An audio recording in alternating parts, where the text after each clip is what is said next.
शिकार अक्सर तुम्हारे सामने शिकारी के भेस में आता है। दो मर्द रात के अंधेरे में एक औरत के पीछे प्रेडिटरी स्मर्क्स लिए स्लोली चल रहे थे। वो औरत एक दीवार के कोने में फंस गई थी, हेल्पलेस, बस अपने हाथों से खुद को शील्ड करने में लगी थी। और तभी एक फिगर गली के एंट्रेंस पर अपीयर हुई, अभी भी स्नैक्स खाते हुए। उस लड़के ने कामली कहा, अगर मरना नहीं चाहते तो बेहतर है अभी भाग जाओ। यह देखकर कि वो बस एक स्टूडेंट है, दोनों मर्दों ने उसे भाग जाने के लिए स्कॉल्ड किया। लड़के ने उन्हें इग्नोर किया और कैजुअली अपनी गर्दन पर लगी बैंडेज उतार दी। उसकी गर्दन में एक छोटे से होल से कई एंड्स बाहर निकलने लगे। जैसे ही वो डार्क हेयर्ड आदमी उसे लेसन सिखाने वाला था, अचानक उसके चारों तरफ ब्लड स्प्लैटर हो गया। उसके साथी का अपर बॉडी बिना कोई निशान छोड़े वैनिश हो गया था। वो उसके पीछे से आती च्यूइंग की आवाज की तरफ मुड़ा। ठीक वक्त पर उसने देखा कि उसके साथी की अपर हाफ एक मैसिव माउथ द्वारा स्वॉलो की जा रही थी। वो औरत जो पहले थी अब एक हिडियस मॉन्स्टर में ट्रांसफॉर्म हो चुकी थी और उसकी तरफ लंच कर रही थी। अपने क्विक रिफ्लेक्सेस की वजह से वो एस्केप करने में मैनेज कर गया,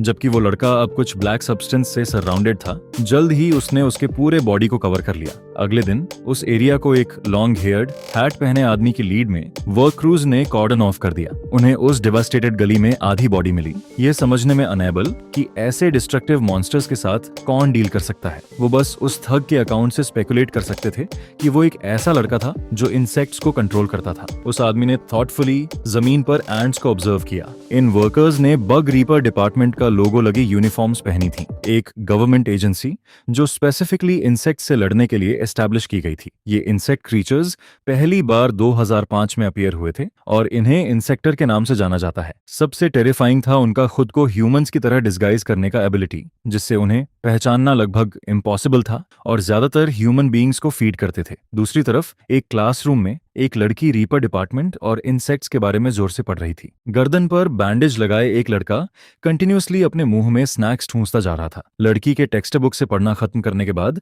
स्टेज पर टीचर ने पिछली रात की एली इंसिडेंट के बारे में डिस्कस किया। ये कंफर्म हो गया था कि ये इंसेक्टर्स से कनेक्टेड था। नीचे दो फीमेल स्टूडेंट्स भी आपस में डिस्कस करने लगी। जिन बैंग ने अराजो से पूछा, क्या वो तुम्हारे घर के पास नहीं था? अराजो भी ट्रबल्ड थी, शायद वो आज घर नहीं जा पाएगी। इस बीच दो डेलिंक्वेंट लड़के डिबेट कर रहे थे कि इंसेक्टर्स रियली एग्जिस्ट भी करते हैं या नहीं। शॉर्ट हेयर्ड वाले ने मेंशन किया कि उनकी क्लास में एच नाम का एक ग्लूटन है, कि टीजिंग पर कोई अटेंशन नहीं दे रहा था, अपने फूड पर फोकस्ड रहा। क्लास के बाद टीचर ने अराजो को असाइनमेंट्स कलेक्ट करके उसके ऑफिस में लाने की इंस्ट्रक्शन दी। टीचर के जाने के बाद वो दोनों ट्रबल मेकर्स अराजो के पास आए और बोले कि वो अपना होमवर्क नहीं देंगे और क्लेम किया कि उनके अलावा कोई और नहीं। उस क्लास के लिए ऐसे असाइनमेंट्स देने वाला कोई नहीं था, लेकिन एक खड़ा हुआ और अपनी असाइनमेंट दे दी, जिससे अराजो थोड़ी सी ब्लश हो गई। ए अपनी सीट पर वापस आ गया, अपने डेस्क पर एक एंट को क्रॉल करते देख रहा था, जैसे उससे कम्युनिकेट कर रहा हो। जब उसने एंट को टच करने की कोशिश की, किसी ने जोर से डेस्क पर स्टॉम्प किया। डेस्कटॉप पर वो एंट तुरंत क्रश हो गई। एक ही नजर से तुरंत एक टेरिफाइंग ऑरा निकलने लगा। शॉर्ट हेयर्ड लड़के को उसकी गर्दन पर बैंडेज एनोइंग लगी। उसे टेंट किया कि क्या ये उसकी गर्लफ्रेंड का हिकी है। अराजो खड़ी हो गई और उन्हें नॉनसेंस बात करने से मना किया। यह देखकर कि एच रेजिस्ट नहीं कर रहा, लॉन्ग हेड वाले ने उसे उतारने के लिए हाथ बढ़ाया। एके ने उन्हें बैंडेज हटाने दी, लेकिन उन्हें बस उसकी गर्दन पर एक छोटा सा ब्लैक होल दिखा। शॉर्ट हेयर्ड लड़के ने अच्छा को फ्रिक कहा और उसे लेसन सिखाने के लिए उसका कॉलर पकड़ लिया। और तभी ये सीन काफी इंसेन हो जाता है ब्रो। उसने देखा कि होल से एक एंट बाहर निकल रही है। फिर वो उसके कपड़ों के नीचे छुपने के लिए क्रॉल कर गई। वो जमीन पर गिर पड़ा, टेरर में चिल्लाते हुए। सबने बस यही सोचा कि वो क्रेजी हो रहा है और अपनी बातें जारी रखी। जब सीन बैंग ने अराजो से पूछा कि क्या उसे ए पसंद है, तो जो ने स्ट्रांगली डिनाई किया, लेकिन उसका दिमाग एके के हैंडसम दिखने की इमेजेस से भरा था। साइन बैंग ने फिर उसे असाइनमेंट सबमिट करने की अर्ज की। अराजो उन दो ही असाइनमेंट्स को लेकर टीचर के पास गई जो उसने कलेक्ट की थी। टीचर का एक्सप्रेशन तुरंत डार्क हो गया, कुछ अपने आप में मटर करने लगा। जब अराजो पजल्ड लगी तो वो फिर से स्माइल करने लगा। बोला कि जिन दो ने वर्क कंप्लीट किया वो घर जा सकते हैं। अराजो को बाकी स्टूडेंट्स को बताने को कहा जिन्होंने होमवर्क नहीं किया कि वो रुकें और इंसिनरेशन प्लांट क्लीन करें। अराजो कल की मॉन्स्टर इंसिडेंट की वजह से अकेले घर जाने से अफ्रेड थी।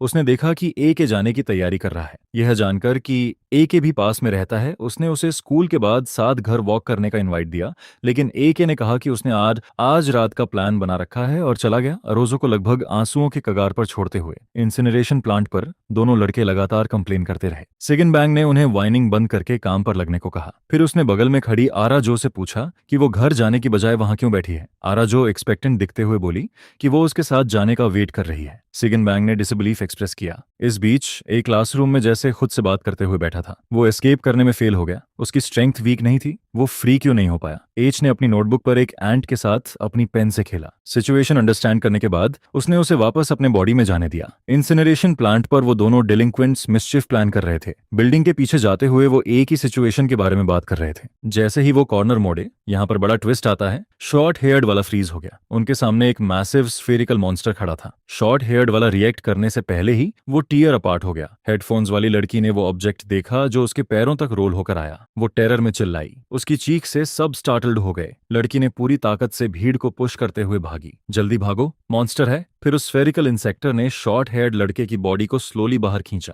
बस तब जाकर सबको एहसास हुआ कि क्या हो रहा है और वो सब फ्रेंटिकली भाग खड़े हुए। आरा जो और सिगन बैंग सबसे स्लोएस्ट रिएक्ट कर पाई। मॉन्स्टर ने उनका पीछा किया और जल्द ही दोनों लड़कियों को कैचअप कर लिया। उनके पीछे ग्लासेस पहने लड़के ने खुद को पिछड़ते देख रफली सिगन बैंग को खींच लिया। सिगन बैंग का बैलेंस चला गया। उसका सिर एक पत्थर से जोर से क्रैश हुआ। आरा जो दौड़कर सिगन बैंग को उठाने गई। उसने डिस्पेयरिंगली उस इनॉर्मस क्रीचर को देखा जो उसके पीछे आ चुका था। मॉन्स्टर ने उसे अपना रास्ता ब्लॉक करते देखा और रुक गया। उसका सिर स्प्लिट ओपन हो गया, टीचर का चेहरा रिवील करते हुए। क्या मैंने तुम्हें जाने को नहीं कहा था? तुम इनके साथ यहाँ क्यों रुकी? वो एंग्रिली रोर करते हुए उस पर स्विंग किया और तभी ब्रो यहाँ पर सीन इनसेन हो जाता है। एंट्स की एक्सट्रीम तेजी से उनकी तरफ उड़ी। मॉन्स्टर के दोनों आर्म्स तुरंत सेवर हो गए। आरा जो बिविल्डर्ड होकर देखने लगी, फिर पीछे मुड़कर देखा। वो कोई था जो पूरी तरह ब्लैक आर्मर में क्लैड था। ब्लैक सब्सटेंस उसके चारों तरफ फ्लोट कर रही थी। उसने आरा जो को कैच किया जो शॉक से फेंट हो चुकी थी। स्फेरिकल मॉन्स्टर ने अपनी जमीन पर गिरी आर्म्स को बिना ज्यादा सरप्राइज दिखाई देखा, क्योंकि उसने हंटर ब्लैक एंट के बारे में काफी पहले से सुन रखा था जो इंसेक्ट ब्रेदरन का शिकार करने में स्पेशलाइज्ड था। वो बस ये नहीं समझ पाया कि ब्लैक एंट अपनी ही काइंड को किल करके ह्यूमंस को क्यों प्रोटेक्ट करता है। उसने ब्लैक एंट पर रोअर किया। हम जो कभी फूड चेन के सबसे नीचे थे अब इवॉल्व हो चुके हैं और आखिरकार ह्यूमंस से ऊपर उठ गए हैं। ब्लैक एंट उसकी रैम्बलिंग सुनता नहीं रहा और उसे एक हैवी पंच मार दिया। स्फेरिकल मॉन्स्टर जोर से दीवार से क्रैश हुआ, ब्लड स्पिट करते हुए। ब्लैक एंट ने दोनों लड़कियों को उठाया और जेंटल जमीन पर रखा। उसने कहा उसने ये ह्यूमंस को प्रोटेक्ट करने के लिए नहीं किया, बल्कि बस खाने के लिए किया। यह सुनकर स्फेरिकल मॉन्स्टर चुप नहीं रह पाया। वो खड़ा हो गया, आंखें फियर्सली ग्लीमिंग। तो फिर मैं अपने गिरे हुए ब्रेदरन का बादला तुम्हें खाकर लूंगा। बात पूरी करने से पहले ही वो एक बाउंसिंग बॉल की तरह ब्लैक एंट की तरफ शूट कर गया। ब्लैक एंट उसे हेड ऑन कैच करने का इंटेंट रखता था, लेकिन अनएक्सपेक्टेडली इंपैक्ट फोर्स से डजन्स ऑफ मीटर तक उड़ गया। ब्लैक एंट को जमीन पर बैठे देखकर स्फेरिकल मॉन्स्टर ने कहा कि अपनी ही काइंड को खाना डिस्पेसिबल है। बात करते हुए उसने अपने लेग्स थोड़े बेंड किए, फिर हवा में लीप किया, ब्लैक एंट को एम करके उस पर क्रैश किया। तुम्हें बस एक एंट की तरह मर जाना चाहिए। ब्लैक एंट डोड नहीं कर पाया। हिट डायरेक्टली लेते हुए उसने ब्लैक ब्लड स्पिट किया, लेकिन यह अभी खत्म नहीं हुआ था। स्फेरिकल मॉन्स्टर ब्लैक एंट से बाउंस ऑफ हुआ और कई बार और क्रैश किया। आखिरकार और भी ऊंची पोजीशन पर बाउंस हो गया। ब्लैक एंट अब एक क्रेटर में ट्रैप्ड था। उसके लिम्स ट्विस्टेड और डिफॉर्म्ड हो चुके थे। हालांकि उसके आर्मर पर कोई डैमेज नहीं था। वो जैसे किसी को कुछ ऑर्डर्स दे रहा था, मूव करने के लिए प्रिपेयर हो जाओ। स्फेरिकल मॉन्स्टर को लगा कि जीत बस हाथ में है। एक बार फिर ब्लैक एंट की तरफ क्रैश किया, लेकिन ब्लैक एंट तब भी मोशनलेस रहा जब उसने कमांड दिया, मूव। डस्ट सेटल होने पर फ्लैश बॉल नीचे क्रैश हुआ। फ्लैश एक्सप्लोड होने की आवाज सुनकर स्फेरिकल मॉन्स्टर ने सोचा कि उसके नीचे ब्लैक एंट पल्प में क्रश हो गया। उसे उम्मीद नहीं थी कि उसका अपना ही बॉडी पियर्स हो गया था। जैसे ही उसने वंडर किया कि ब्लैक एंट को वेपन कहां से मिला, ब्लैक एंट ने एक और कमांड दिया, मूव। उसके पैरों पर आर्मर स्लोली डिसिपेट हो गया। फिर ब्लैक सब्सटेंस उसके आर्म्स की तरफ गदर होने लगा। एक और मैसिव फिस्ट फॉर्म हुआ। स्फेरिकल मॉन्स्टर अब टेरिफाइड था। उसने ब्लैक एंट से उसे छोड़ देने की भीख मांगी। ब्लैक एंट ने अपनी फिस्ट क्लेंच की, जैसी तुम्हारी मर्जी। वो मैसिव फिस्ट उस पर नीचे पाउंड हुआ। वो ह्यूज स्फेरिकल मॉन्स्टर उड़कर चला गया। ब्लैक एंट एक फ्लैश में फिर उसके नीचे अपीयर हुआ, उसे जोर से जमीन पर स्लैम करते हुए। स्फेरिकल मॉन्स्टर इंटरनली इंजर्ड होने के बाद भी अपनी बची खुची ताकत से उसे टॉन्ट करने में मैनेज किया। अगले ही मोमेंट में उसे रिग्रेट हुआ। ब्लैक एंट ने उसे ऊंचा उठाया। वो हवा में हेल्पलेसली अपने लेग्स फ्लेल करता रहा। चाहे वो जितनी भी मर्सी की भीख मांगता रहा, ब्लैक एंट ने उसे इग्नोर किया, अपनी स्ट्रेंथ बढ़ाते हुए। उसकी पाम ग्रेजुअली इंसेक्टर के बॉडी में प्रेस होती गई। इंसेक्टर का पूरा बॉडी कंटॉर्ट हुआ, फिर एक्सप्लोड हो गया। इस तरह उसकी लाइफ खत्म हो गई। ब्लैक एंट बिना पीछे देखे बस आगे चलता रहा, उसे डवोर करते हुए। जैसे जैसे आर्मर डिसिपेट हुआ, एक ही फिगर स्लोली इमर्ज हुई और मॉन्स्टर का फ्लैश और ब्लड जल्दी से वैनिश हो गया। उसे पता नहीं था पीछे के फॉरेस्ट में एक ह्यूमनॉइड इंसेक्ट इस पूरी बैटल को सीक्रेटली ऑब्जर्व कर रहा था। वो फ्रेंड था या फो, ये अभी अनक्लियर था। कुछ देर बाद सीन पर पहुंचे दो हंटर्स ने उस डेवास्टेटेड बैटलफील्ड को देखा, यह लमेंट करते हुए कि उन्होंने फिर से बेकार में प्रिपेयर किया। बैटल के ट्रेस से उन्होंने डिड्यूस किया कि यह दो इंसेक्ट्स के बीच की फाइट थी, लेकिन वो समझ नहीं पाए कि क्यों, क्योंकि वो लगभग कभी अपनी ही काइंड पर अटैक नहीं करते। जैसे ही दोनों हंटर्स पजल थे, एक वर्कर उन्हें नोटिफाई करने आया कि रेस्क्यू किए गए विक्टिम्स जाग गए हैं। सीन पर फोर आइज अब रिपोर्टर्स को बता रहा था कि वो कितना ब्रेव था, पूरी तरह वो पार्ट छोड़ते हुए जहां उसने सज्जन बैंक को नीचे खींचा था। जब उसने अपने फोन पर फोटोज दिखाने की कोशिश की तो उसका फोन ब्लैक हो गया था। हैट वाले आदमी ने कहा कि ऐसे मेजर्स की कोई जरूरत नहीं, क्योंकि इंसिडेंट इतना बड़ा था कि कवर अप नहीं हो सकता। जल्द ही वो अराजो के पास पहुंचे। उन्हें आते देखकर अराजो ने अपनी मां को गुड बाय कहा और फोन रख दिया। फिर उसने दोनों आदमियों को बताया कि कैसे ब्लैक आर्मर में किसी ने उसे बचाया था। उसे बिलीव था कि वो ह्यूमन था, क्योंकि वो दूसरे इंसेक्टर से डिफरेंट फील हुआ। अराजो की डिस्क्रिप्शन के बेस पर हैट वाले आदमी ने थॉट किया कि वो पर्सन कोई ऐसा होना चाहिए जिसे जिन बैंग और अराजो जानते हों। तो उसने अराजो से पूछा कि उस वक्त कौन सा स्टूडेंट एब्सेंट था। अराजो ने ट्रूथफुली जवाब दिया कि सिर्फ ए के ही स्कूल से टाइम पर गया था। उस शाम जैसे ही ए के घर पहुंचा, ग्रैंडम्मा ने उसे ग्रीट किया, खाने के लिए आने का जेस्चर करते हुए। ए ने टेबल पर खाने से भरे डिशेस देखे और थोड़ा हेल्पलेस फील किया, क्योंकि उसने अभी अभी एक पूरा इंसेक्ट खाया था। उसने ग्रैंडमा को बताया कि वो पहले ही खा चुका है। ग्रैंडमा पहले स्टार्टल्ड हुई, लेकिन तुरंत समझ गई। फिर एंग्जियसली पूछा कि क्या आज इंजर्ड है। आचेल ने ग्रैंडमा को निराश किया था। जब तक तुम ठीक हो, जाओ ठीक से आराम करो। एच ओबीडियंटली अपने रूम की तरफ चल दिया। ग्रैंडमा को याद दिलाया कि कल ब्रेकफास्ट के लिए खाना बचाकर रखें। ए के जाने के बाद ग्रैंडमा अब और नहीं रोक पाई। उसके चेहरे पर आंसू बह निकले। हे भगवान, ए जी को इस तरह क्यों सफर करना पड़ता है? वो बस एक बच्चा है। इस बीच एंड्स एक ऑर्डरली फैशन में विंडो से अंदर क्रॉल कर रहे थे। एक चुपचाप लेटा स्कूल की बड़ी इंसिडेंट की रिपोर्ट्स सुन रहा था, उन एंट्स को एक एक करके अपनी गर्दन के होल में क्रॉल करने देते हुए। कहीं और 3 पुलिस ऑफिसर्स एक घर सर्च करने की प्रिपरेशन कर रहे थे। वो मिसिंग चिल्ड्रन ढूंढने के रिस्पॉन्सिबल थे। वो टिपटोज करते हुए स्टेयर्स पर चढ़े। जब उनके कैप्टन ने रूम में लटके कोकोन्स देखे तो उन्हें गूज बम्प्स आ गए। बिल्डिंग के बाहर एक आर्मर्ड व्हीकल खड़ी थी। अंदर रीपर ऑन ऑर्गेनाइजेशन के आइसोलेशन स्क्वाड के मेंबर्स थे। ड्राइवर की सीट पर बसकट आदमी इम्पेशेंटली कंप्लेन कर रहा था, जबकि उसके बगल का बुलकट उसे ब्राइट साइड देखने की एडवाइस दे रहा था, क्योंकि उनका डिपार्टमेंट अभी रिव्यू में था। केसेस पहले पुलिस द्वारा इन्वेस्टिगेट होने थे। कम्युनिकेटर पर बैकअप रिक्वेस्ट आई। बसकट आदमी ने बुलकट को नर्वस होने के लिए मॉक किया। उनके पीछे हैट वाले आदमी ने उन्हें ऊपर जाने के लिए प्रिपेयर होने को कहा, और तभी ऊपर पुलिस ने कोकोन्स के अंदर बच्चे भेजे। बच्चों को जल्दी रेस्क्यू करने के लिए उन्होंने कोकोन्स को नीचे उतारा। कैप्टन ने फिर एक कोकून खोला। अंदर सच में एक जिंदा बच्चा था। एक और ऑफिसर ने भी सूट फॉलो किया और दूसरा कोकून खोला। जैसे ही वो पजल्ड हुआ, उसका सिर तुरंत पियर्स हो गया। सबके सामने एक ह्यूमनॉइड मॉस्किटो मॉन्स्टर अपीयर हुआ। कैप्टन ने शॉक में मॉस्किटो मॉन्स्टर को घूरा। उसके सबोन नर्डिनेट ने सबसे पहले मॉस्किटो मॉन्स्टर पर फायर किया, लेकिन मॉस्किटो मॉन्स्टर ने न सिर्फ बुलेट्स को आसानी से डोडस किया, बल्कि एक ही स्ट्राइक में उसका सिर पियर्स कर दिया। मॉस्किटो मॉन्स्टर ने तुरंत कैप्टन पर लंच किया। अगले ही इंस्टेंट में वो उड़कर चला गया। उसकी प्राइज नीडल भी ब्रोकन हो गई। दूर एक लाइट हाउस पर बुलकट स्नाइपर राइफल लेकर पोजीशन में था। मॉस्किटो मॉन्स्टर की स्पीड की वजह से वो वाइटल स्पॉट्स हिट नहीं कर पा रहा था। अटैक हुए मॉस्किटो मॉन्स्टर ने एंग्रीली कर्स किया, फिर कैप्टन पर फिर से चार्ज किया, लेकिन एक स्टिक से ब्लॉक हो गया। बसकट आदमी ने अपने सामने उस स्मॉल क्रीचर को डिस्डेनफुली देखा, फिर एक क्रशिंग ब्लो दिया। मॉस्किटो मॉन्स्टर जोर से दीवार से स्लैम हुआ। सेफ रहने के लिए हैट वाले आदमी ने पुलिस कैप्टन को पहले बच्चों को बाहर निकालने को कहा। मॉस्किटो मॉन्स्टर एंग्शियस हो गया। वो बच्चे थे जिन्हें उसने इतनी मेहनत से अबडक्ट किया था। हैट वाले आदमी ने अचानक ग्रीन स्मोक एक्सहेल किया। परस्यू करने की कोशिश करता मॉस्किटो मॉन्स्टर स्लो डाउन हो गया। हैट वाले आदमी ने तुरंत पूछा कि वो इन बच्चों को क्यों कैप्चर कर रहा था। मॉस्किटो मॉन्स्टर ने अपनी ब्रोकन नीडल की तरफ पॉइंट किया और ब्लैक एंड के बारे में कुछ मेंशन किया। दोनों आदमी पूरी तरह कंफ्यूज्ड हो गए। मॉस्किटो मॉन्स्टर ने उन्हें इग्नोर किया और अपने मुंह से उन पर कई डार्ट्स स्पिट किए। हैट वाले आदमी ने एक और पफ ऑफ स्मोक एक्सहेल किया और डार्ट्स स्मोक में रुक गए। बसकट आदमी ने भी अटैक ब्लॉक करने के लिए अपनी स्टिक व्हील्ड की, लेकिन यह बस मॉस्किटो मॉन्स्टर का डिस्ट्रैक्शन था। वो पहले ही विंडो से उड़ चुका था। यह देखकर हैट वाले आदमी ने जल्दी से बुलकट को स्नाइप करने के लिए वॉर्न किया, लेकिन वो पहले ही एक डार्ट से हिट होकर कोलैप्स हो चुका था। अंदर के दोनों आदमी बस छोड़ देने और मॉस्किटो मॉन्स्टर को एस्केप होते देखने पर फोर्सड हो गए। उस इंसिडेंट की वजह से स्कूल को एक हफ्ते के लिए क्लासेस सस्पेंड करनी पड़ी। आरा जो अब एक पार्क बेंच पर बैठी थी, उसने अपने फोन पर स्मग फोर आइज को देखा। हॉस्पिटल में जिन बैंक के बारे में सोचकर वो फ्यूरियस हो गई, और तभी मास्क पहने एक छोटे बच्चे ने उसे स्टार्टल करने की कोशिश की, लेकिन उसने बस उस बच्चे को कामली देखा और उसे एक लाइट टैप दिया। बच्चा बस अपनी मां को आवाज लगाते हुए भाग गया। आरा जो ने वंडर किया कि इतनी क्वाइट होने के बाद उसे इतना नॉइजी छोटा भाई कैसे मिल गया। पीस एंजॉय करने से पहले ही उसने अपने भाई को फिर से नॉइज करते सुना। वो उसे स्कॉल्ड करने के लिए मुड़ी, लेकिन तुरंत रुक गई क्योंकि उसने देखा कि उसका भाई एच के मुंह में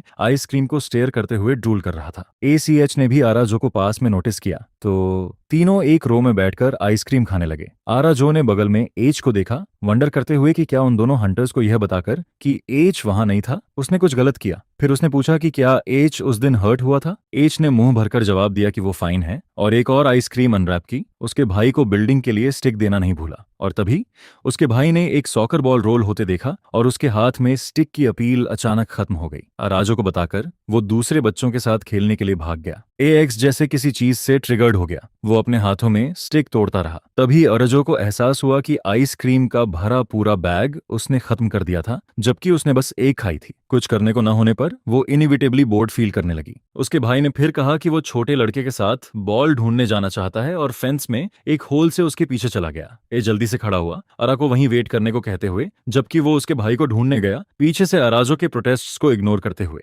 फेंस के बाहर एच ने उस भाई को रोका जो बाहर क्लाइंब करने वाला था। उसे अपनी बहन के पास वापस जाने को कहा। वो खुद वुड्स में कुछ ढूंढने लगा। जल्द ही उसने पहले वाले लड़के को देखा जो उसके सामने बिग ब्रदर का सामना कर रहा था। बच्चे को एक फेमिलियरिटी का एहसास हुआ। फिर पूछा कि क्या एच सेम स्पीसीज है, बातें करते हुए कि उसे आइसोलेशन स्क्वाड ने चेस किया था, आकी को अपने साथ ज्वाइन होने का वांट करते हुए। एच उसे ब्लैंकली देखता रहा जब वो रैम्बल करता रहा, लेकिन उसके हाथ ने बैंडेज उतार दी। तुरंत उसे एक स्ट्राइक दिया उसके सामने एंट देखते हुए। बच्चे ने तुरंत एच के ब्लैक एंट को रिकॉग्नाइज किया। एसीएच ने भी ओपनली इसे एडमिट किया। बच्चे ने आसानी से उस एंट को अपने हाथ में क्रश किया, फिर ब्लैक एंट के क्राइम्स की कंडेमनिंग शुरू कर दी। तुमने अपनी ही काइंड पर अटैक करने की हिम्मत कैसे की? मैं तुम्हारा सिर उतारकर फेमस हो जाऊंगा। पावर अप करने के बाद वो तुरंत वैनिश हो गया, बस एक शैटर्ड मास्क छोड़कर। उसकी फॉर्म मॉस्किटो मॉन्स्टर में ट्रांसफॉर्म हो चुकी थी। चार्जिंग फियरसेली ए के पर चार्ज करते हुए ए को डायरेक्टली सिर पर हिट लगी। उसका आर्मर क्रैक हो गया, उसका आधा चेहरा रिवील करते हुए। मॉस्किटो मॉन्स्टर ने मोशनलेस एच को देखा,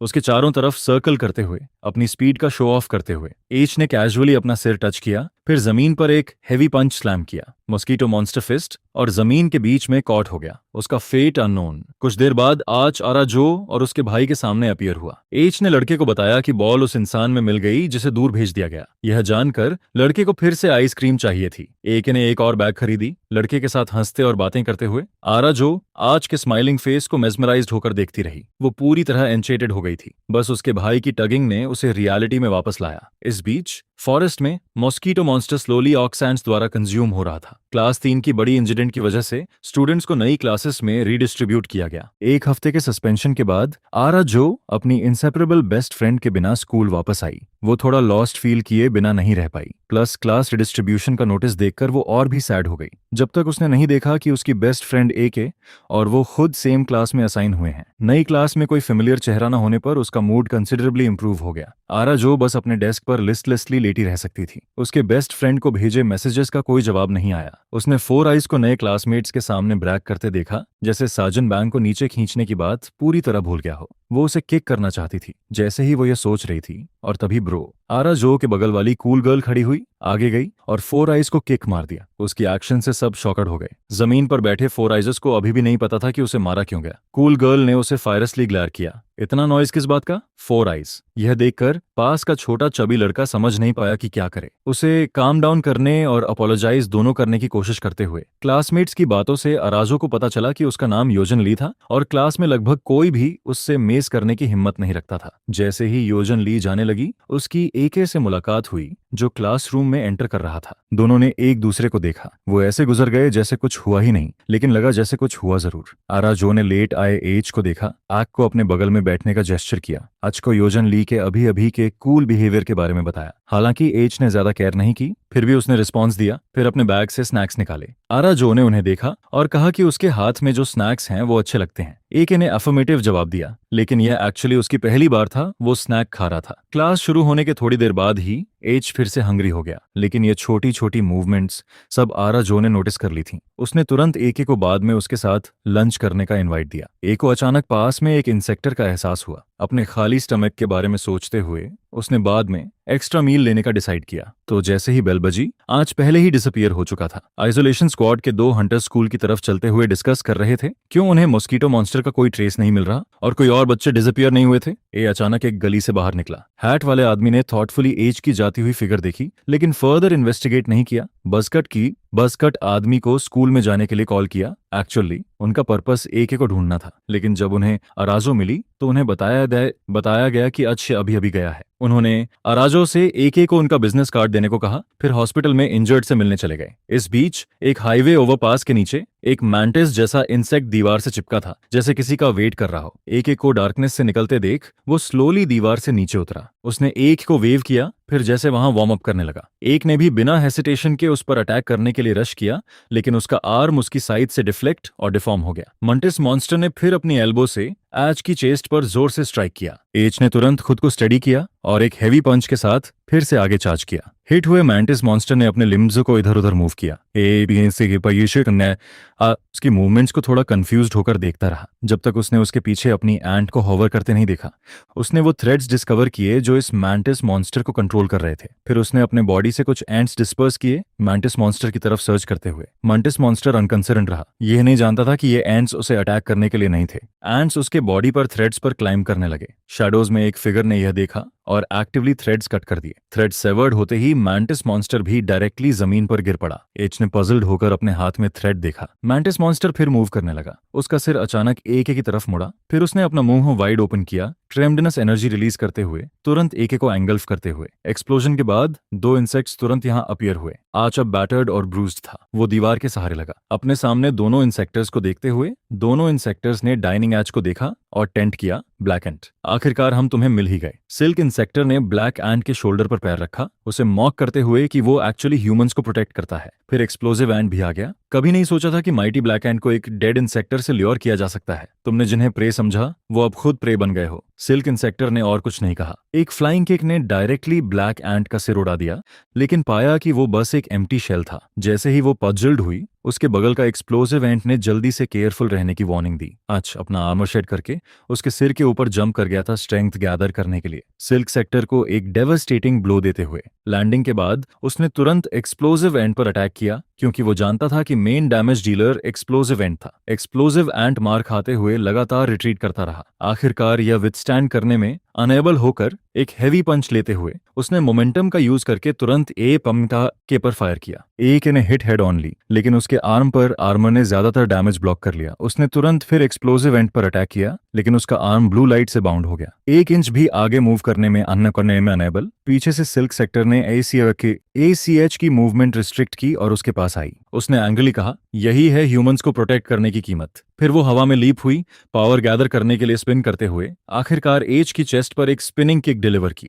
एच ने डेंजर सेंस किया और तुरंत डिफेंड करने के लिए मुड़ा, लेकिन उसका आर्मर क्रैक होने के साथ साथ वो डोजन्स ऑफ मीटर्स उड़ भी गया। आखिरकार जमीन पर नील करते हुए थोड़ी देर के लिए कॉन्शियसनेस खो दी, एक्सप्लोजिव एंट को अपना कैनन उस पर एम करने देते हुए। और तभी ब्रो यहाँ पर सीन इनसेन हो जाता है। अचानक जाग गया चिल्लाते हुए, मूव। आउटर शेल जल्दी से डिसइंटीग्रेट हुआ, उसकी तरफ कन्वर्ज करने के लिए रश करते हुए। एक्सप्लोजिव एंट का शेल चार्जिंग फिनिश हो चुका था। गेम ओवर, एक्सप्लोजिव एंट ने कहा। एक ह्यूज एक्सप्लोजन की आवाज आई, लेकिन उसका सोर्स ऊपर ब्रिज से था। एक ग्रीन स्टिक एक्सप्लोजिव एंट के कैनन मजल के खिलाफ प्रेस हुई। शेल की ट्रेजेक्टरी चेंज करते हुए वो न्यूकमर आइसोलेशन स्क्वाड का बसकट था। उसने एक्सप्लोजिव एंट को ब्रिज के नीचे फायरवर्क्स जलाने के लिए मॉक करना नहीं भूला। मजेदार। फिर एक स्वीप के साथ दोनों इंसेक्टर्स को एक साथ गैदर किया, क्योंकि उनके पीछे हैट वाला आदमी आ चुका था। मुझे लगता है तुम्हारे ओपोनेंट्स हम हैं, है ना? बसकट आदमी और हैट वाले आदमी ने दोनों एंट मॉन्स्टर्स को सराउंड कर लिया। बैटल शुरू होने वाली थी। एक्सप्लोजिव एंट ने पहले अपने कैनन से एक बॉल निकाली। दोनों आदमियों ने अलार्म चिल्लाया। उसने इसे जमीन की तरफ स्मैश किया, तुरंत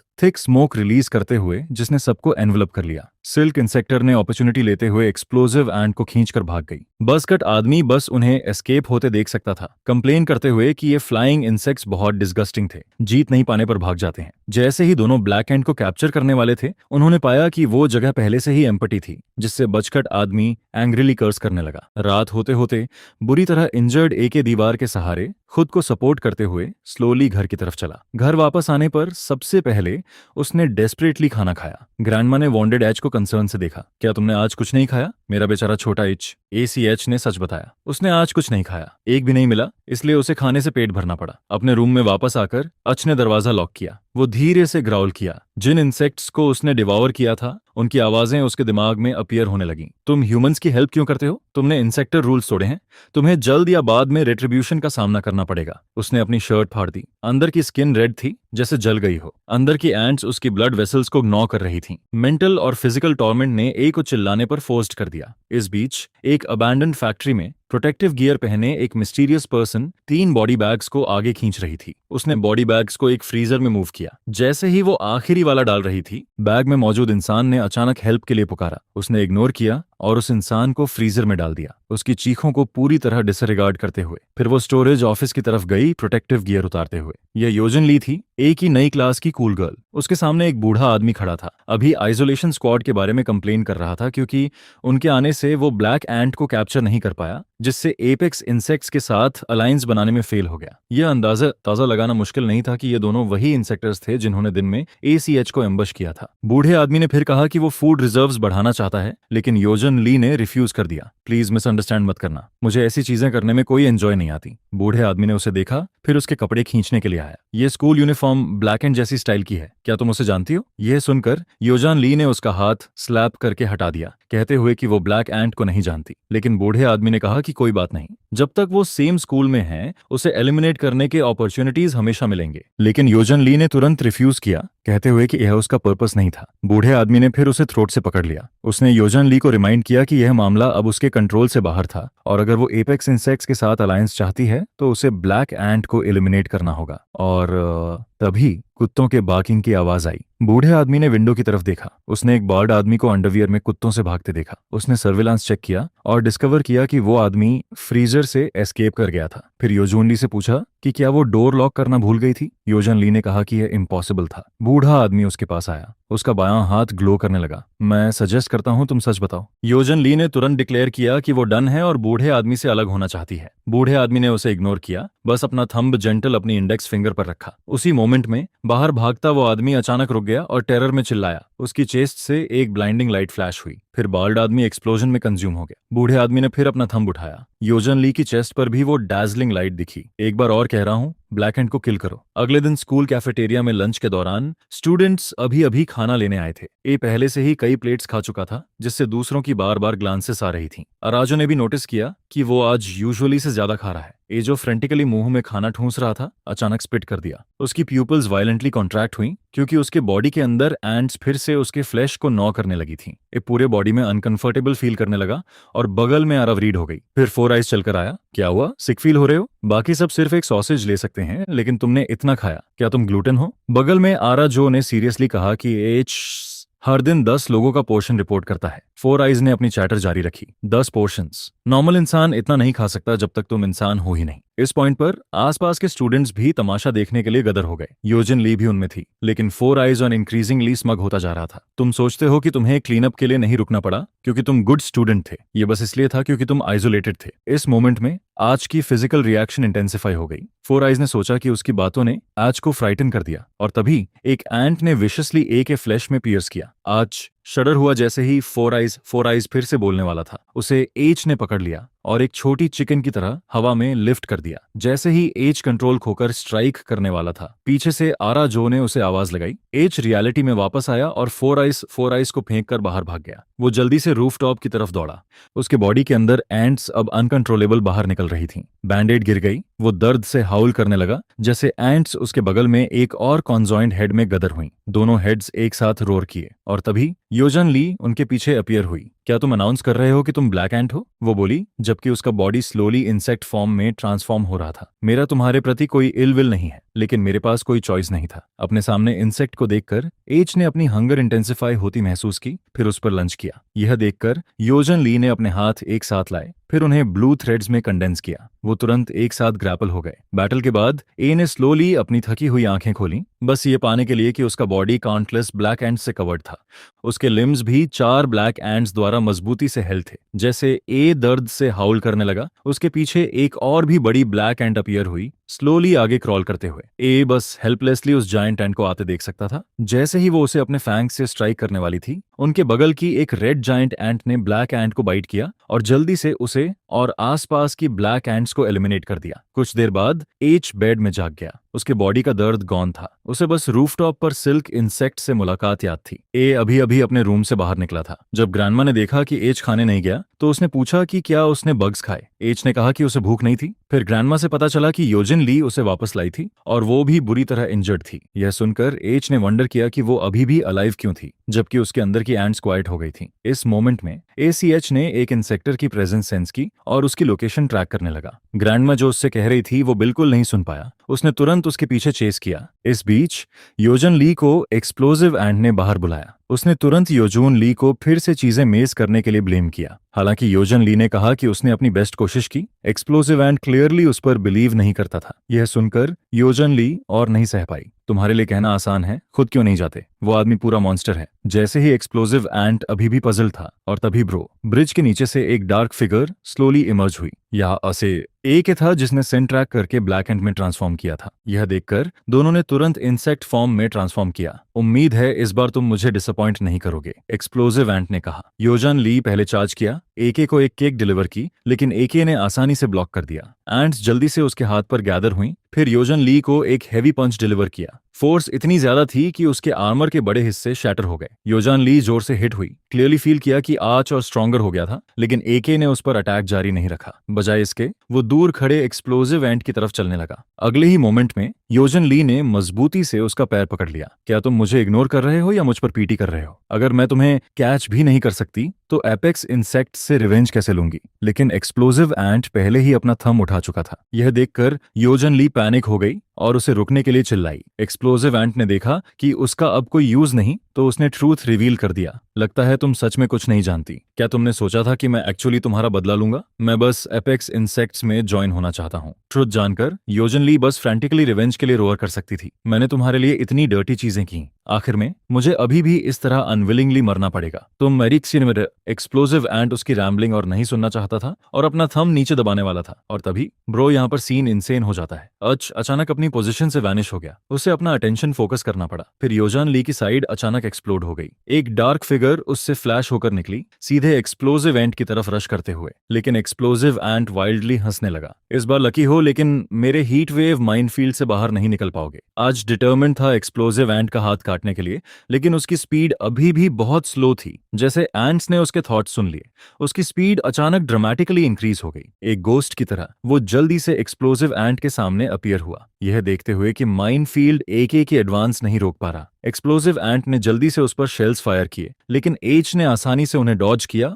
और उसकी तरफ एक्सेलरेट करता रहा। जैसे ही वो एंग्शियस होने लगा, एच का हाथ पहले ही उसके आर्म तक पहुंच चुका था। इस मोमेंट में उसने अपनी फिंगर प्रेस करने की कोशिश की, लेकिन कंट्रोल नहीं कर पाया क्योंकि उसका सिर एएसीएच द्वारा पहले ही रिमूव हो चुका था। फिर एच ने अपनी पेस स्लो की, एक कंप्लीटली न्यू फॉर्म रिवील करते हुए। वो पजल्ड होकर अपने बॉडी में चेंजेस देखने लगा, लेकिन ज्यादा नहीं सोचा, बस कहा डिवॉर करो। एंड्स एक्सप्लोजिव एंट की कॉर्प्स को ग्नॉ करने लगी। बुरी तरह इंजर्ड योजन ली ने टेरर के साथ यह सीन देखा। अच उसके पास चलकर आया, उन इंडिफरेंट आंखों से उसे स्टेयर करते हुए। उसने अपनी आंखें बंद कर लीं, डेथ के आने की तैयारी करते हुए, लेकिन एच चुपचाप उसके पास से गुजर गया। उसने उसे आवाज लगाई, हे रुको, तुमने मुझे बचाया। क्या तुम्हारे भी कोई और मोटिव्स नहीं है? क्या तुम भी एपेक्स इंसेक्ट्स से नहीं लड़ना चाहते? यह सुनकर ऑक्स रुक गया, बस यही डिमांड करते हुए कि योजन ली उसे बताए कि दिन में क्या हुआ। योजन ली को यह स्ट्रेंज लगा, तुम्हें सच में कुछ याद नहीं? निकला कि दिन के दौरान फ्रेंजीड एग ने जल्दी से योजन ली को डिफीट किया था। जैसे ही स्पॉन्ड ब्लैक एंट योजन ली को डिवॉर करना चाहता था, एग ने उसे रोका। रुको, उसे मत खाओ। ब्लैक एंट ने देखा कि उसके मुंह का खाना खाया नहीं जा सकता, फिर मुड़कर एके को ही बाइट करने लगा। थैंकफुली योजन ली ने समय पर इंटरवीन किया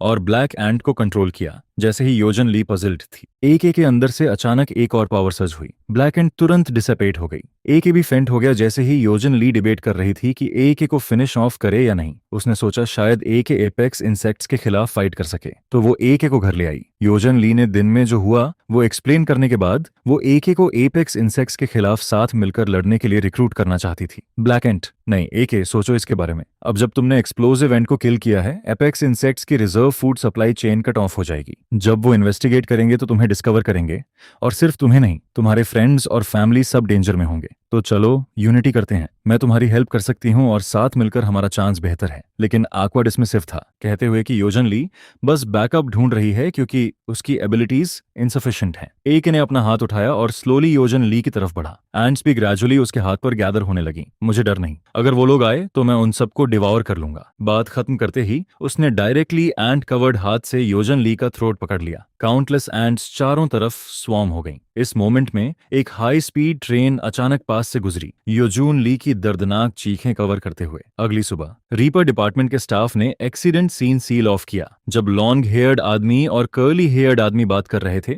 पास के एक इंटर्न ने एक्सप्लोजिव एंट का बचा हुआ प्रोस्थेटिक लिम्ब उठाया। उसमें से एक येलो कैप्सूल गिरी। जैसे ही इंटर्न वंडर कर रहा था कि यह क्या है, कोई आइसोलेशन टेप के बाहर से चलकर आया। रुको, तुम यहाँ एंटर नहीं कर सकते। लॉन्ग हेयर्ड आदमी ने भी उसे काइंडली छोड़ने के लिए परसुएड करने की कोशिश की। उस आदमी ने बस अपने शोल्डर पर रखे हाथ को देखा, फिर कैजुअली हाथ हिलाया और लॉन्ग हेयर्ड आदमी का आर्म हवा में उड़ गया। चीख ने तुरंत बाकी सबको अलर्ट कर दिया। सबने अपने वेपन्स निकाल लिए। कर्ली हेयर्ड आदमी ने वार्निंग दी, सब केयरफुल रहो, यह इंसेक्टर हो सकता है। लेकिन वो आदमी बिल्कुल फियरलेस था। बजाय इसके एक्साइटेड एक्सप्रेशन दिखाते हुए उसने हाथ उठाया और तुरंत कर्ली हेयर्ड आदमी का बॉडी शटर कर दिया। एक चीख भी नहीं निकली। इंटर्न बस अपना वेपन डिफेंसिवली होल्ड कर सका, लेकिन फिर भी उस आदमी के हाथों हॉरिफिकली मर गया। फिर उस आदमी ने इंटर्न की बॉडी से येलो कैप्सूल निकाली और फोन कॉल किया कि सैंपल रिकवर हो गया। करीब से देखने पर वो येलो कैप्सूल एक्चुअली एक इंसेक्ट एग था। इसके कुछ देर बाद ऐसी इंसिडेंट्स रोकने के लिए आइसोलेशन स्क्वाड ने बैटल मैक्स की कॉम्बैट परफॉर्मेंस टेस्टिंग शुरू की। टेस्ट सब्जेक्ट स्क्वाड का ही एक मेंबर था। उसका नाम टाई था और उसे बताया गया कि ज्यादा एक्यूरेट मैक टेस्टिंग के लिए वो अपना प्रेफर्ड वेपन यूज नहीं कर सकता। टाई, जो लॉन्ग स्टाफ्स का आदी था, 30 सेंटीमीटर से भी कम लंबे शॉर्ट ब्लेड को ऑब्वियस डिसडेन से देखने लगा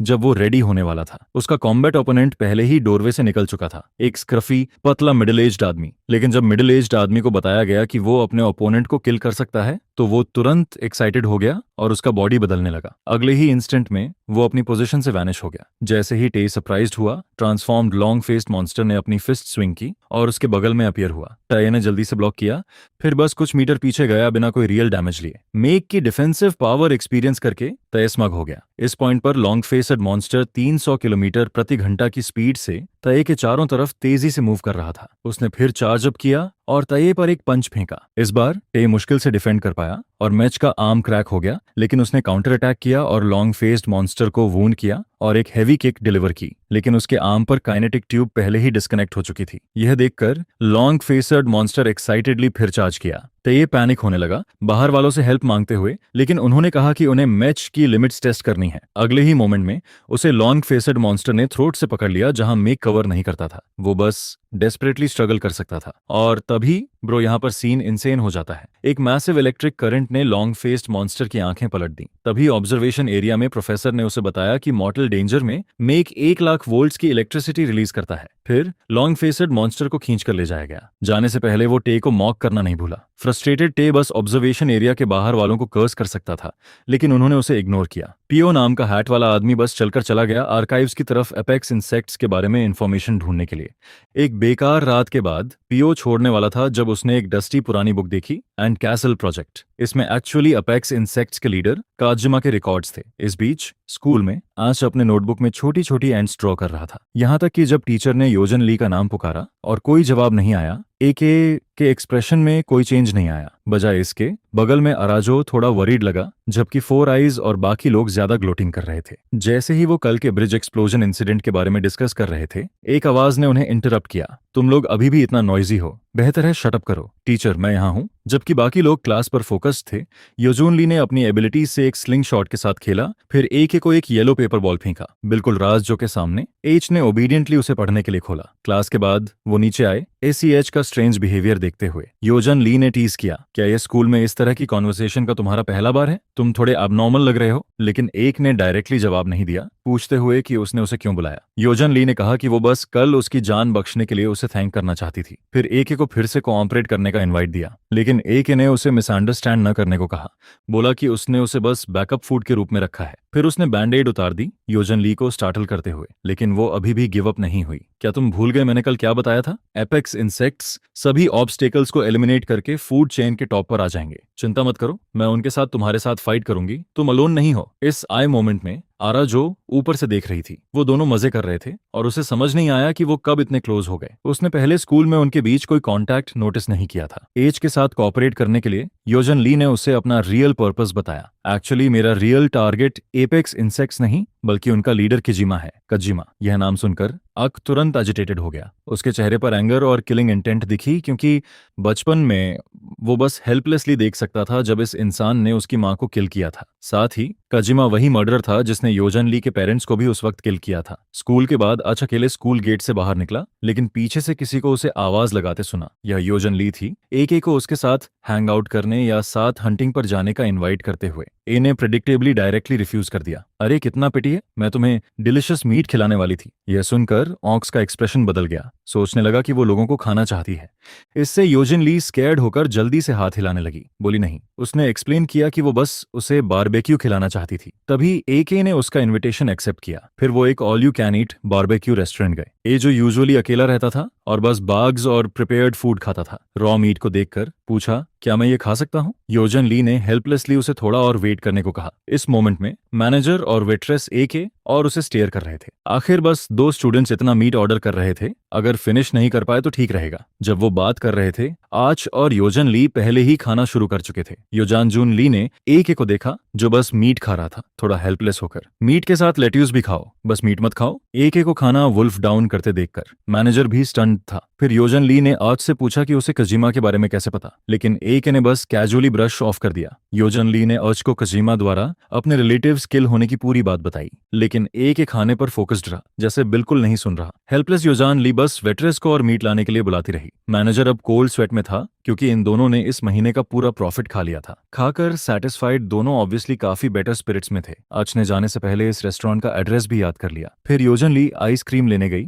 जैसे ही वो पूछ रही थी कि आज कौन सा फ्लेवर चाहता है, आच ने वो फेमिलियर सेंसेशन फिर से फील की। उसने ध्यान से अपने आसपास के लोगों को ऑब्जर्व किया, आखिरकार अपनी नजर एक पर लॉक की। एक हंसता हुआ यंग कपल। आइसक्रीम खरीद चुकी योजन ली ने भी एज की एबनॉर्मैलिटी नोटिस की। एज की बातों से उसने जाना कि कपल में वो आदमी एक इंसेक्टर था। इस बीच अराजो साजन बैंक से मिलने हॉस्पिटल आई, लेकिन हॉस्पिटल रूम में एंटर भी नहीं कर पाई। बस अंदर से जन बैंक को सुन सकती थी, जो उसे चले जाने को कह रहा था। वो गिफ्ट बस डोर पर छोड़ सकती थी। जब वो इंसिडेंट हुई, शिन बैंक ने अभी अभी अपना ऑडिशन सक्सीड किया था। फिर वो एक्सीडेंट हुआ जिसने उसे अपना डेब्यूट अपॉर्चुनिटी मिस करवा दिया। अराजो को भी उसके लिए सॉरी फील हुआ, उसकी सिचुएशन के लिए। आखिर उसने इसके लिए इतने लंबे समय तक वेट किया था। फिर एक नर्स अराजो के पास से गुजरी, जिससे अराजो हेल्प नहीं कर पाई और एक बार और देखना पड़ा। कुछ देर बाद हॉस्पिटल बेड पर बैठी सजन बैंक ने किसी को एंटर होते सेंस किया। यह सोचकर कि अराजो है, उसने तुरंत एंग्रीली चिल्लाया, क्या मैंने तुम्हें जाने को नहीं कहा था? लेकिन डोर पर कोई मूवमेंट नहीं थी। एंटर होने वाली वो नर्स ही थी। वो अंदर आई अपनी नर्स की यूनिफॉर्म उतारते हुए, फिर डायरेक्टली सज्जन बैंक के पास आई। क्या तुम एंग्री और फ्यूरियस हो? उसने अपने मुंह से एक इंसेक्ट एग स्पीट किया। यह वही था जो पहले एक्सप्लोजिव एंट से गिरा था। उसने जेंटली सज्जन बैंक की ठुड्डी पिंच की।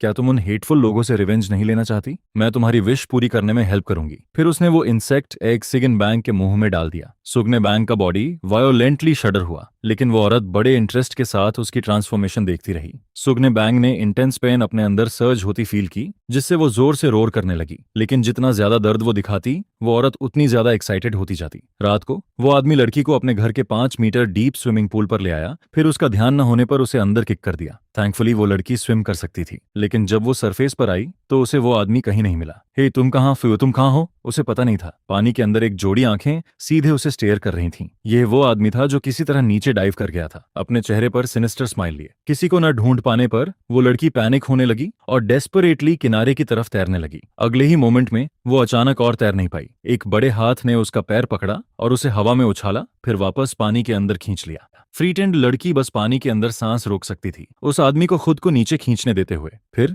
उसे और गहरे पानी की तरफ खींचा गया। उसका सिर पूल के नीचे जोर से स्लैम हुआ। वो आदमी पानी की सरफेस पर खड़े होकर अनकॉन्शियस लड़की को देखता रहा, रोज हंटिंग की ट्रबल के बारे में कंप्लेन करते हुए। अगले ही मोमेंट में उसने लड़की को बाइट करने के लिए मुंह वाइड ओपन किया, लेकिन अचानक रुक गया क्योंकि उसने अपने गाल पर एक एंट नोटिस किया। फिर वो आदमी ग्लास विंडो की तरफ मुड़ा जहां आर्मर्ड एज खड़ा था, उसे कोल्डली स्टेयर करते हुए। एक के ट्रांसफॉर्मेशन कंप्लीट करने के बाद उसने ग्लास को पंच करके तोड़ दिया। जैसे ही वो आदमी चिल्लाया, ए के पैर डायरेक्टली उसके वाइटल पॉइंट्स पर हिट हुए। फिर वो जोर से दीवार में क्रैश हुआ, लेकिन अगले ही मोमेंट में वो ए के पर जैसे कुछ हुआ ही नहीं चार्ज किया। ए के ने भी ये पंच सॉलिडली लिया। ए के नॉक अवे होने का एडवांटेज लेते हुए योजून ली ने भी अपनी थ्रेड रैपिंग प्रिपरेशन कंप्लीट कर ली। उस आदमी के चारों तरफ काउंटलेस ब्लू थ्रेड्स अपीयर हुई, तुरंत उसे रैप करते हुए। साथ ही योजून ली लड़की को पानी से बाहर निकालना नहीं भूली। यह देखकर कि लड़की अभी भी अलाइव है, योजन ली ने रिलीफ की सांस ली। लड़की को बाहर रखने के बाद वो बाउंड आदमी के पास वापस आई। टाइड अप आदमी अभी भी एरोगेंट था, पूछता रहा कि ए के और योजन ली उसे खाने से क्यों रोक रहे हैं। वो उसने थ्रेटन भी किया,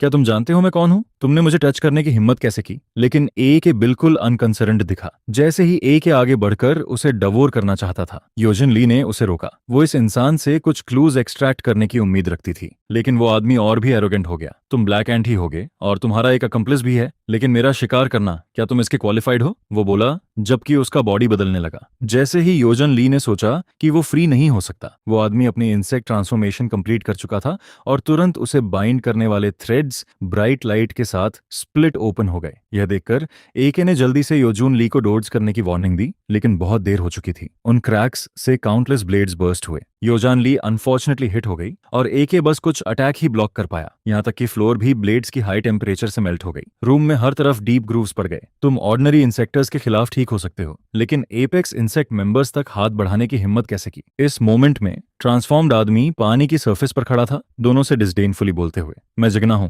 अगर एबिलिटी है तो फिर ट्राई करो। यह सुनकर एके और योजन ली दोनों ने अपने सिग्नेचर मूव्स यूज किए और उस पर अटैक किया, लेकिन जिग्ना ने आसानी से दोनों को डिफ्लेक्ट कर दिया। उसकी ब्लेड टिप ने लाइटली वाटर सरफेस को स्किम किया आफ्टर इमेजेस के ट्रेल्स छोड़ते हुए। वो इंस्टेंटली एके और योजन ली के पीछे अपीयर हुआ। उसकी ओरिजिनल पोजीशन से काउंटलेस ब्लेड्स उनकी तरफ बर्स्ट हुए। दोनों ब्लेड्स से पियर्स हुए और सिवियरली इंजर्ड हो गए। हवा में ब्लेड से पियर्स होने के बाद एच बस अपने बॉडी को गिरने दे सका और जिग्ना किलिंग ब्लो डिलीवर करने के लिए रेडी था। थैंकफुली योजान ली टाइम पर उड़कर आई और एसीएच को लेकर उड़ गई। योजन ली अभी भी नहीं समझ पाई कि जिग्ना फ्री कैसे हुआ और यह स्विमिंग पूल जिग्ना का होम फील्ड था, उनके लिए डिसएडवांटेजेस। जिग्नों के पास जाने पर भी अटैक का सामना होता। इससे योजन ली को एपेक्स इंसेक्ट्स की पावर की नई अंडरस्टैंडिंग मिली। इस मोमेंट में अचानक बाहर निकला। उसने जल्दी से योजून ली को रिमाइंड किया, अपने थ्रेड्स पूरे स्विमिंग पूल में फैला दो। हालांकि वो नहीं समझी, योजन ली ने वैसा ही किया। एके ने थ्रेड्स को लेवरेज पॉइंट्स के रूप में यूज किया। पानी के ऊपर से जिग्ना की तरफ चार्ज करते हुए उसे डिफीट करने के लिए रेड एंट्स की पावर फिर से यूज करनी होगी। जल्द ही वो जिग्ना तक पहुंचा, लेकिन अचानक किक लगी। ए ने तुरंत रिटेलिएट किया, हालांकि उसका ओपोनेंट आसानी से डोडज कर गया। काउंटलेस अटैक्स और डिफेंसेस के बाद एके के बॉडी का रंग ग्रेजुअली बदलने लगा। फिर उसने जिग्ना के चेहरे पर पंच मारा। एके ने जिग्ना के लेफ्ट आर्म और राइट हैंड पर फिस्ट स्विंग किया। जिग्ना के दोनों शार्प ब्लेड्स उसके हाथों से गिर गए। ए एडवांटेज प्रेस करना चाहता था, लेकिन साइड से ब्लेड लाइट आई, एच को स्टार्टल करते हुए। रिएक्ट करने से पहले उसके सिर पर आर्मर स्लाइस ऑफ हो गया। फिर एच विजिबली अनॉयड हो गया। इस मोमेंट में जिग्ना के पैर उन ब्लेड्स के साथ फ्यूज हो रहे थे जो अभी अभी नॉक अवे हुए थे। उसके हाथ भी स्लोली अपनी पीठ से 2 और ब्लेड्स निकालने में बिजी थे। ये मेरी ट्रू फॉर्म। बात खत्म करते ही वो पहले से एक के पीछे फ्लैश हो चुका था। ए के टाइम पर डोज नहीं कर पाया और उसके क्रॉस स्लैश से हेड ऑन हिट हुआ। जिग्ना को लगा विक्ट्री अश्योर्ड है और वो एक्ट करने वाला था, लेकिन उसने डिस्कवर किया कि उसके ब्लेड के चारों तरफ थ्रेड्स रैप्ड थे। योजान ली उसके पीछे अपीयर हो चुकी थी। उसके नी ने जोर से जिग्ना के सिर के पीछे स्ट्राइक किया। उसके हाथ थ्रेड्स को फोर्सफुली खींच रहे थे। प्रेशर से जिग्ना का फेशियल आर्मर भी क्रैक होने लगा। अचानक एक लॉन्ग लाइट ब्लेड योजून ली को पियर्स करते हुए निकली। योजन ली फिर भी थ्रेड्स मैनिपुलेट करती रही, जिग्ना के हाथों से एक ब्लेड छीनते हुए, और एके ने भी अपॉर्चुनिटी लेते हुए वो ब्लेड पकड़ा, डायरेक्टली जिग्ना की चेस्ट पियर्स करते हुए। जिग्ना बिलीव नहीं कर पाया, फिर दूसरे ब्लेड से एके पर स्ट्राइक किया। एके के पास अपना हाथ ब्लॉक करने के अलावा कोई चॉइस नहीं था। ब्लेड उसके आर्म में आधा धंस गया। दोनों एक स्ट्रगल में लॉक्ड हो गए। फिर काउंटलेस एंड्स ब्लेड के साथ जिग्मा के वूंड की तरफ क्रॉल करने लगी। जिग्ना बस दर्द से रोर कर सकता था जब उसे बाइट किया जा रहा था। यह तो काफी लाइवली है। यह सुनकर एच ने ऊपर देखा। उसकी प्यूपिल्स शार्पली कंट्रैक्ट हुई। अचानक एक आदमी की फिस्ट ने डायरेक्टली उसके चेहरे पर स्ट्राइक किया। एच जोर से दीवार में क्रैश हुआ। उसकी फाइटिंग एबिलिटी जा चुकी थी। योजन ली भी स्विमिंग पूल में गिर गई। वो आदमी जिग्मा को उठाए एके को एग्जामिन कर रहा था, लेकिन उसे किल करने का कोई इंटेंशन नहीं था। सच में एक इंटरेस्टिंग फेलो है। फिर उसने एके की तरफ एक कार्ड फेंका, कभी भी वेलकम हो। कार्ड एक रीडिंग क्लब के बगल में लैंड किया। उसी वक्त एक डेजर्टेड एली में 6 शॉट एक फैट आदमी किसी का वेट कर रहा था। हुडी पहनी एक लड़की उसकी तरफ चलकर आई। यह सज्जन बैंक थी। आदमी ने सज्जन बैंक को देखते हुए पूछा कि क्या वो उसकी ऑनलाइन डेट है, क्योंकि उसने देखा कि सज्जन बैंक ने स्कूल यूनिफॉर्म नहीं पहनी थी। उसे यकीन नहीं था कि वो स्टूडेंट है। फिर वो आदमी लोकेशन बदलने का सजेस्ट करने लगा। जन बैंक ने कोई अटेंशन नहीं दिया। वो डायरेक्टली उस आदमी के पास चलकर आई, फिर उसके सामने मास्क हटा दिया, जिससे उस आदमी का दिल तेज धड़कने लगा। सिगन बैंक अचानक टिपटोज पर खड़ी हुई और डायरेक्टली उस आदमी को किस कर लिया। लेकिन जो आदमी बंद आंखों से किस एंजॉय कर रहा था, अगले सेकंड उसने अचानक आंखें वाइड ओपन कर दी। सिगन बैंक का एक्सप्रेशन एक्सप्रेशनलेस था। फिर वो आदमी का चेहरा तेजी से विदर होने लगा जब तक वो लाइफलेस नहीं हो गया। तभी सिगन बैंक ने उसे छोड़ा। वो आदमी जमीन पर गिर गया, अब सांस नहीं ले रहा था। इसके विपरीत सिगन बैंक के मुंह से एक स्ट्रेंज टेंटल निकला हुआ था, जिसके आखिर में फैंग्स थे। इस मोमेंट में कोई स्लोली चलकर आया। यह वही औरत थी जिसने उस दिन सिगन बैंक को इंसेक्ट एग खिलाया था। उसने जिन बैंक को अपने ट्रेजर की तरह एम्ब्रेस किया। स्वीटी, तुम्हारा पहला हंट कैसा लगा? बहुत डिलिशियस, जिन बैंक ने कहा। दूसरी तरफ एक ट्रेन में एक पैलफेसड आदमी था। ट्रेन में खुद से मुटर करना उसे अलग दिखाता था, दूसरे पैसेंजर्स की स्ट्रेंज नजरें खींचते हुए। उसने उन्हें इग्नोर किया। बजाय इसके अचानक अपना बड़ा मुंह खोला, जिसके अंदर एक और छोटा मुंह था। उसके सामने के लोग तुरंत उसकी प्रोजेक्टाइल टंग से पियर्स हो गए। दूसरों ने यह देखकर चीखें मारी, लेकिन फिर भी इस लॉन्ग टंग की रदलेस किलिंग से एस्केप नहीं कर पाए। थोड़ी ही देर में पूरे कार में कोई सर्वाइवर नहीं था, बस वो स्ट्रेंज आदमी वहां रिट्थ कर रहा था। इस बीच आरा जो हैप्पीली स्कूल की तरफ चल रही थी। उसकी आंखें अचानक चमक उठीं। क्या उसके सामने वाला वही एच नहीं था जिसके बारे में वो सोच रही थी? उसने जेंटली उसका शोल्डर पैट किया। एके,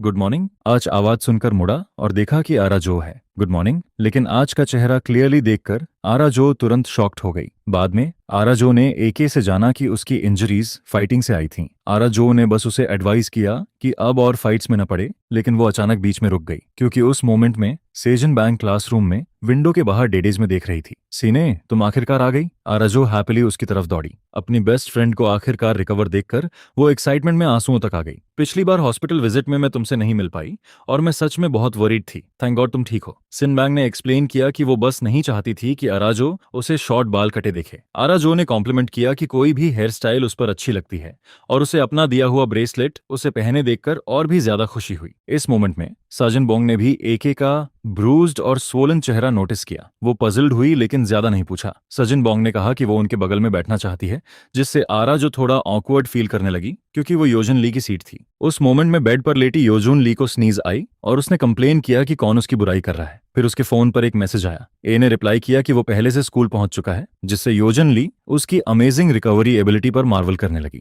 वो उस वक्त ज्यादा सेवरली इंजर्ड था। फिर उसने वो कार्ड उठाया जो उस आदमी ने कल छोड़ा था, थॉटफुल दिखते हुए। स्कूल में वापस एक अनवेलकम विजिटर ने उनकी लॉन्ग अवेडेड रियूनियन का एटमॉस्फेयर डिसरप्ट कर दिया। ये वही 4 आइज था जिसकी वजह से सज्जन बैंक हॉस्पिटल में थी। उसे कोई रिमोर्स नहीं था। उसे बिल्कुल नहीं लगा कि उसने कुछ गलत किया। सज्जन बैंक को वापस देखकर वो और भी सार्कास्टिक हो गया। इस डिस्गस्टिंग एटीट्यूड ने सज्जन बैंक को उसे टीयर अपार्ट करने पर फोर्स कर दिया। इस मोमेंट में यूजुअली जेंटल आरा जो ने अचानक 4 आइज पर एक पंच फेंक दिया। इस एक्शन ने सबको शॉक कर दिया, यहाँ तक कि इस जिन बैंक को एक मोमेंट के लिए समझ नहीं आया क्या करे। तुम बास्टर्ड, तुम शेमलेस चीज, जल्दी जिन बैंक से अपोलोजाइज करो। 4 आइज कुछ देर के लिए स्टंड रहा, फिर रिलक्टेंटली अपोलोजाइज किया, लेकिन वो क्लियरली अनविलिंग था। उसने साइलेंटली अपना ग्लासेस उठाया, फिर बिना पीछे देखे चला गया, मटर करते हुए, तुम क्रेजी लोग, बस वेट करो और देखो। पास में एच ने कुछ अनयूजुअल सेंस किया जब सेजन बैंक पहले एंग्री हुई। ये उसकी यूजुअल सेंसेशंस जैसा फील हुआ, फिर भी डिफरेंट था। रात आ गई और सुबह की ट्रेन एक जगह रुकी हुई थी। ट्रेन पर सब डेड थे,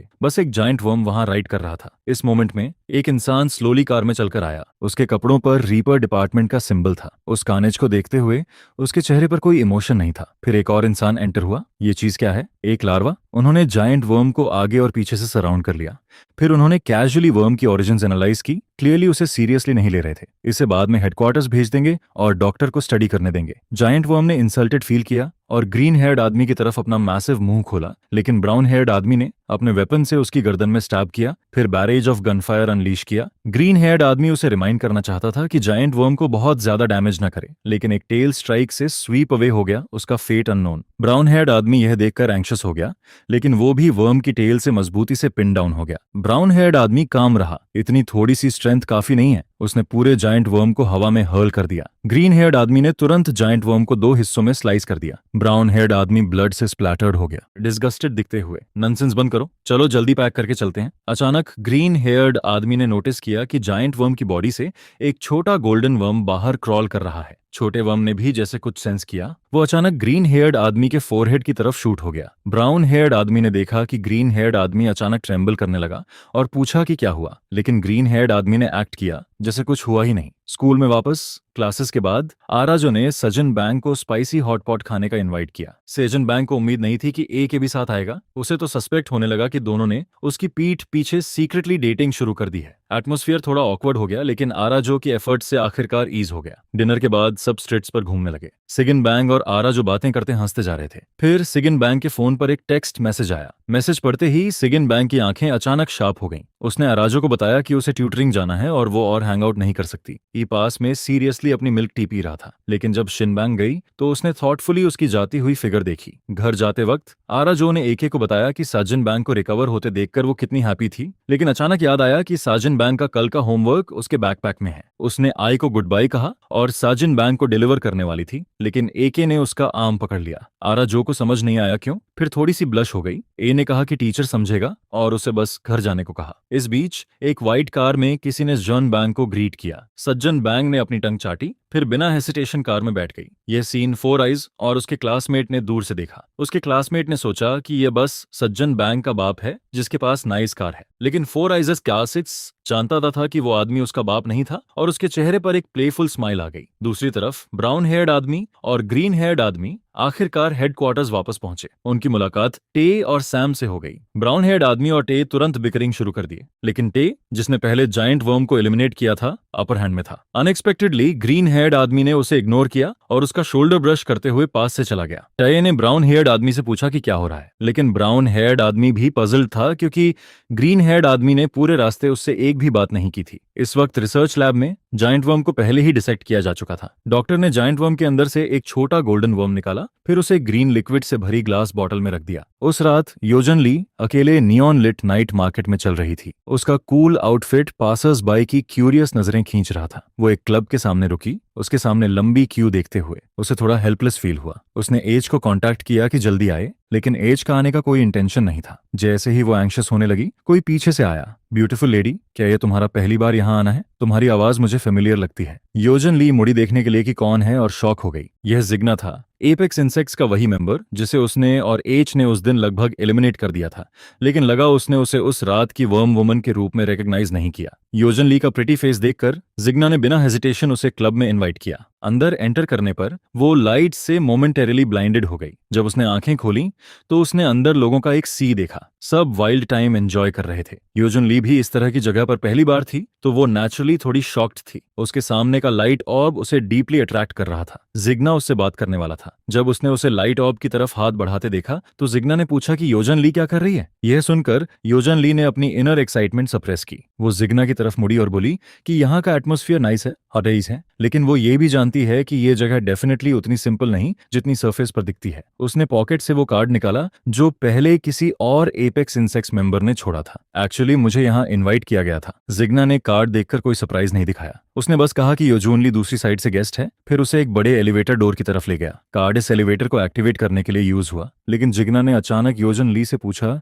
कि वो किस तरह का इंसेक्ट है। योजन ली सर्टेनली उसे सच नहीं बताती। उसने कहा कि वो कॉकरोच है, उसका सवाल ब्रश ऑफ करते हुए। आखिरकार एलिवेटर के दरवाजे स्लोली खुले। योजन ली उसके सामने का सीन देखकर और भी ज्यादा शॉक्ड हो गई। ह्यूमंस और इंसेक्ट्स एक साथ मिक्स थे। बीच में एक वाइड एरिना था। लोग और इंसेक्ट्स अरीना में डेथ तक फाइट कर रहे थे, जबकि बाहर स्पेक्टेटर्स वाइल्डली चीयर कर रहे थे। इस जगह को लॉलेस लैंड भी कहा जाता था। थोड़ी देर में अंदर कुछ ह्यूमंस ने मिलकर एक इंसेक्ट को किल किया। उन्होंने इंसेक्टर की मौत के बाद उसकी कॉर्प्स को ब्रूटली स्टैब भी किया, लेकिन वो ज्यादा देर सेलिब्रेट नहीं कर पाए। एक मैसिव फिगर उनके ऊपर मंडराने लगी। एक और इंसेक्ट। उस इंसेक्टर ने अचानक एक रोअर किया, बस एक पैर से। उसने उन लोगों को ब्लडी पल्प में स्टॉर्म कर दिया। बाहर के ऑडियंस इससे एक्साइटेड हो गए। इस मोमेंट में योजन ली ने अपना कंफ्यूजन वॉइस किया। वो समझ नहीं पाई कि ह्यूमंस और इंसेक्टर्स को एक साथ मिक्स क्यों किया जाएगा। जिग्ना उसकी रिएक्शन से थोड़ा सरप्राइज था, लेकिन उसने फिर भी एक्सप्लेन किया। वो ग्रीडी ह्यूमंस पावर और वेल्थ के लिए कुछ भी करेंगे। फिर उसने उसे अरीना के स्टार फाइटर जैक से मिलवाया।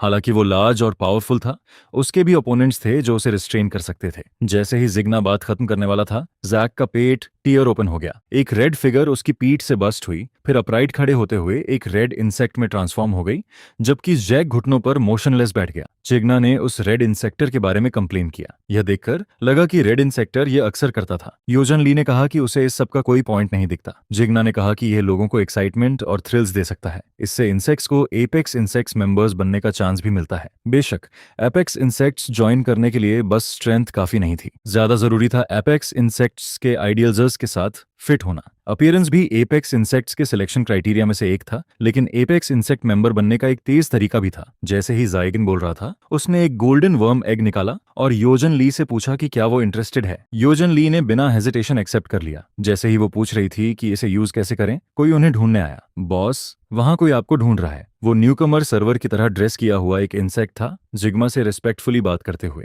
जिग्ना योजुन ली को वहीं वेट करने को कहना चाहता था, लेकिन उसने देखा कि एलिवेटर के दरवाजे के उनके पीछे स्लोली बंद हो रहे थे। योजन ली किसी तरह एलिवेटर में घुस गई थी। उसने कहा कि वो रेस्टरूम जा रही है। एलिवेटर के दरवाजे पूरी तरह बंद होने के बाद ही उसने रिलीफ की सांस ली, सोचते हुए कि अगली बार डेफिनेटली एज को साथ लाना होगा। इस बीच ब्लैक इंसेक्ट ने जिग्ना को फिर रिमाइंड किया कि उसे जाना है, लेकिन जिग्ना ने एक हाथ से उसका सिर काट दिया। फिर उसने डिस्गस्ट से अपना हाथ झटका। अगली सुबह योजून ली स्कूल आई। उसने जोर से एक्स का नाम पुकारा, लेकिन ए बस इंडिफरेंट एक्सप्रेशन के साथ अपना चॉकलेट बार खाता रहा। उसने उसके सडन अटैक को भी आसानी से डॉज कर लिया। योजन ली रिलेंटलेसली अच के पीछे पड़ी रही। क्या तुम्हें पता है मैं कल रात से क्या गुजरी हूँ? योजन ली के थकने के बाद ही उसने बिजनेस की बात शुरू की। फिर भी मैंने कुछ यूजफुल इन्फॉर्मेशन हासिल की। ए ने उसे थम्स अप दिया, जबकि क्लास में क्लासमेट्स गॉसिप कर रहे थे। आरा जो और सिगन बैंक के आने के बाद आवाजें और लाउड हो गईं। हर तरह की डिस्गस्टेड लुक सेजन बैंक की तरफ थीं। अरोजो को समझ नहीं आया क्या हो रहा है, लेकिन उनकी बातें सज्जन बैंक को हर्ट कर रही थीं।